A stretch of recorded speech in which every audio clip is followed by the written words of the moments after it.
আমাদের সোশ্যাল মিডিয়ার এবং আইটির যে কর্মীরা ছিলেন যারা দলের হয়ে প্রচার করেন, প্রধানত তাদেরকে নিয়ে বসেছিলেন নেত্রী এবং অভিষেক বন্দ্যোপাধ্যায়।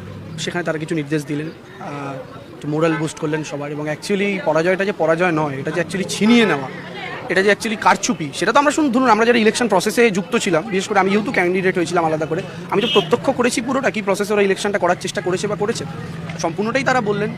এবং এই যে বিভিন্ন জেলা স্তর থেকে, বিভিন্ন জেলা লেভেল থেকে যে খবর আসছিল, ধরুন কাউন্টিংয়ের ভেতরে ভোট যখন শেষ হয়েছে চার্জ 60% শেষ হয়েছে, আর কাউন্টিংয়ের সময় সেটা যখন ইভিএমটা গোনা হচ্ছে তখন দেখা যাচ্ছে সেটা 95%। চার্জ তো বাড়তে পারে না, আর স্ট্রং রুমে কারোর হাত দেওয়ারও কথা না, তো এটা বাড়লো কী করে? এগুলো এক্সপ্লেনেশন কে দেবে? এগুলো কোথায় যাওয়া হবে?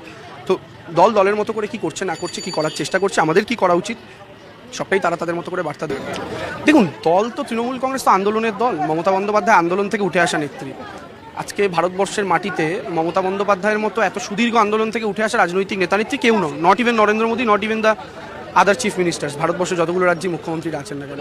ফলে উনি যেহেতু আন্দোলন থেকে উঠে আসা নেত্রী, আমি ব্যক্তিগতভাবে একজন যদি পলিটিক্যাল অবজারভার হিসেবে জিজ্ঞেস করেন, বিরোধী নেত্রীর পজিশনটায় ভারতবর্ষের সবচেয়ে স্ট্রংগেস্ট নাম যদি কেউ হয়ে থাকে সেটা মমতা বন্দ্যোপাধ্যায়।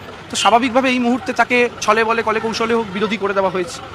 সিপিএম ফেস করেছে, এবার বিজেপি ফেস করুক। বলি যদি কারো যাওয়ার থাকে তারা যান, কাউকে নিজেকে বাঁচাতে হবে, কাউকে ব্যবসা বাঁচাতে হবে, অনেকের অনেক কম্পালশন থাকে আমরা বুঝি, এবং কারোর পারিবারিক সেফটির ব্যাপার আছে, কারণ সবাই নার্ভ তো শক্ত করে ধরে রাখতে পারে না। আজকে আমার চোখের সামনে যদি আমার মা বাবা দিদি আক্রান্ত হন, তার জন্য আমার যদি কোথাও গিয়ে কম্প্রোমাইজ করতে হয়, তাদের সেই ব্যাপারটা আলাদা, আমি সেটা নিয়ে কিছু বলছি না। কিন্তু তার মানে এটা নয় যে আমাকে আগের দলকে গালাগাল করে যেতে হবে।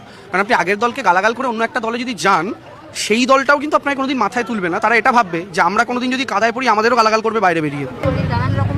শহীদের মতো অনেকেই 21শে জুলাইয়ের মঞ্চেও বসতেন, তো মাইকটা হাতে নিয়ে বলে দিলে পারতেন, তখন কী অসুবিধা ছিল? এটা কথা বলতে পারেননি বলে তো লাভ নেই।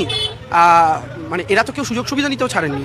না, আমি বলছি এরা যদি কেউ সুযোগ সুবিধা না নিতেন, না নিয়ে তারপরে আজকে বলতেন, আমি মেনে নিতাম। ধরুন চিরকাল যারা আমাদের বিরুদ্ধে টলিউডে ছিলেন, এরকম প্রচুর মানুষ আছে তো যারা আমাদের সরাসরি বিরোধিতা করেছেন, আরজিকর পিরিয়ডে সোচ্চার হয়ে বিরোধিতা করেছেন। এই সমস্ত মানুষগুলো তারা যদি কোনোদিন আজকের দিনে দাঁড়িয়ে বলেন, তাদের কথাগুলো মেনে নেওয়া যায়। সুবিধা নিয়েছেন যারা সমস্ত রকমভাবে নিজেদের প্রতিপত্তি খাটিয়েছেন, তারা এখন সরকার চেঞ্জ হয়ে গেছে বলে এই সমস্ত কথাবার্তা বলছেন।